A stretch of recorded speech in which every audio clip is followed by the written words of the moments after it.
Good morning, sir. Morning, ma. Sir, neural mobilization என்ன sir ஒரு ஐடியாவே இல்லை சார். Neural mobilization வந்து common is considered two techniques. The common is called like neural gliding சொல்லுவார். லட்ச வந்து flossing neural flossing technique சொல்லுவார்.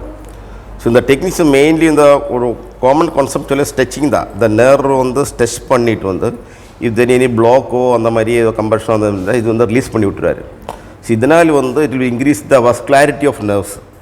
அதே தர axonoplasmic signaling சொல்லுவார். So nerve conduction from brain to the particular extremity muscles அது improve ஆகும்போது என்ன பண்ணுவோச்சா இட் வில் இம்ப்ரூவ் ஒரு சென்சரி ஃபங்க்ஷனு மோட்டர் ஃபங்க்ஷனில் இம்ப்ரூவ் பண்ணும்போது நம்ம மெயினாகிட்டு வந்து பெயின் க்ரோனிக் பெயினுக்கு வந்து கம்மி பண்ணதுக்கு ரொம்ப இம்பார்ட்டன்ட். மெனி கண்டிஷன் ஃபிசியோதெரப்பியில் வந்து அதர் மொடாலிட்டி யூஸ் பண்ண கூட யூஸ் பண்ணாத இம்ப்ரூவ் ஆகாத கேஸ் கூட இந்த மாதிரி இன்னொரு ஃப்ளாசிங் டெக்னிக் பண்ணும்போது நமக்கு இம்ப்ரூவ்மெண்ட் பார்த்துருக்குது. ஆக்சுவலி ரொம்ப இன்ட்ரெஸ்டிங்கான டாப்பிங்காக இருக்குது. நம்ம காலேஜ்லேயே கம்மிங் 2020 ஒரு ஒர்க் ஷாப் கண்டக்ட் பண்ணுறாங்க நியூரல் மொபிலைசேஷன் வச்சு. ஆமாம், ஸ்பீக்கர் கூட டாக்டர் ஆனி தாமஸ் அவங்க வராங்கன்னு சொல்லியிருக்காங்க.